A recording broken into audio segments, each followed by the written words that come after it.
சொன்னார், கணக்கு பத்தி நிதியமைச்சர் சொன்னார். ஏன்னா கணக்கு தானே அவருடைய முக்கிய பங்கு, பட்ஜெட்ல கணக்கு தானே முக்கியம். ஆகவே பட்ஜெட் கணக்கை சரியா செயல்படுத்துங்க.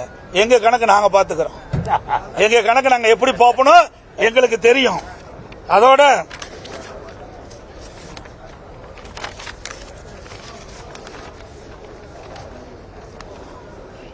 ஆடு நனைகிறது என்று ஓனாய் அழுதுதான். எங்கள் மீது நீங்கள் கரிசனம் காட்ட தேவையில்லை, புரியுங்களா? எங்கள் கணக்கை நாங்க பார்த்துக்கிறோம், அதை எப்படி பார்க்கணும் எங்களுக்கு தெரியும். அதோட நீங்க எப்படியெல்லாம் கடந்த காலத்தில் இருந்தது என்று சற்று எண்ணி பார்க்க வேண்டும். அனைத்து இந்திய அண்ணா திராவிட முன்னேற்ற கழகத்தை பொறுத்த வரைக்கும் கொள்கை என்பது வேறு, கூட்டணி என்பது வேறு. ரெண்டையும் பொருத்தி பார்க்க கூடாது. நான் ஏற்கனவே பல முறை தொலைக்காட்சியின் வாயிலாகவும் சரி, பத்திரிகையின் வாயிலாகவும் சரி, என்னுடைய அறிக்கையின் சார்பாக தெளிவுபடுத்தியிருக்கின்றேன். கூட்டணி என்பது தேர்தல் வருகின்ற பொழுது வாக்குகள்லாம் ஒன்றாக சேர்ந்து எதிரிகளை வீழ்ப்பதற்காக கூட்டணி அமைப்பது. கொள்கை என்பது அது நிரந்தரமானது. கூட்டணி அப்படி இல்லை, ஒவ்வொரு முறையும் மாறி மாறி இருக்கும். எங்க கட்சி அண்ணா திமுக கூட்டணி வச்சிருந்தீங்க, இப்ப திமுகவில் இடம்பெற்றிருக்கிறாங்க. திமுகவில் இடம்பெற்றிருக்கின்ற கூட்டணி அங்கமிக்கின்ற கட்சியெல்லாம் எங்களோடையும் கூட்டணி போட்டு தேர்தல் நின்றுக்கிறாங்க. இதுதான் நிலைமை. கொள்கை வேற, கூட்டணி வேற. இது எங்களுடைய நிலைமை. திமுக அப்படி இல்லை.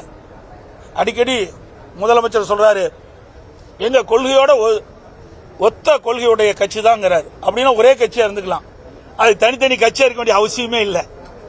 இது நிலைமை. அதோட நீங்க பாத்தீங்கன்னா திராவிட முன்னேற்ற கழகம் கூட்டணி பத்தி சொல்லிட்டு இருக்காரு.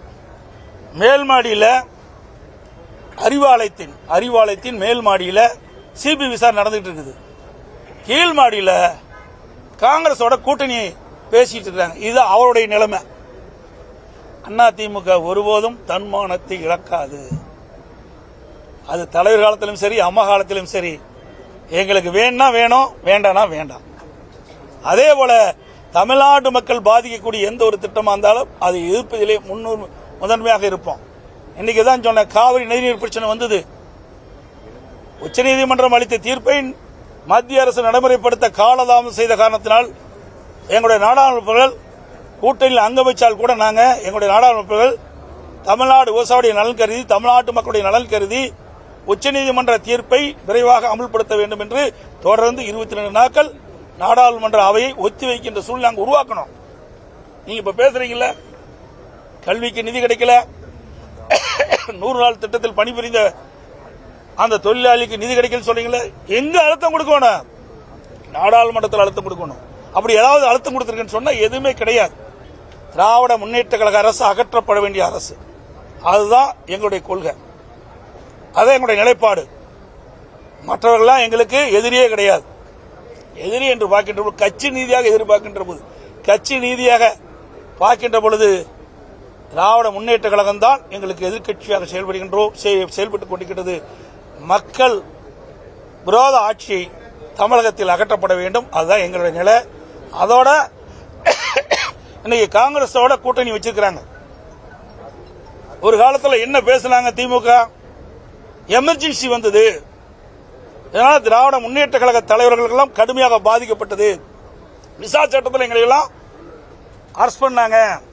அது கூட கலைஞருடைய நூற்றாண்டு விழாவில் அந்த நூற்றாண்டு விழா காட்சிப்படுத்தும் போது ஒரு காட்சிப்படுத்தினாங்க.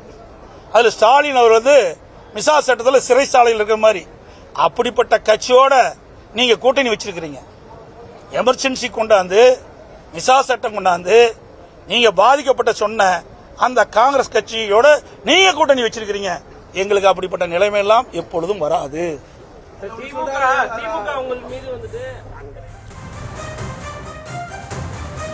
இப்படி அக்கறையா இருக்குன்னு சொல்றீங்க. நான் தான் சொல்றேன், ஆடு நனைகின்றது ஓனாய் அழுதுதான். அது மாதிரி எங்களுக்குள்ள ஒரு சில கருத்து வேறுபாடுகள் இருக்கும்போது கட்சியில, அப்பொழுது பாதுகாப்பு, எங்களுடைய கட்சி அலுவலகம் தாக்கப்படும், எங்களுக்கு பாதுகாப்பு வேண்டும்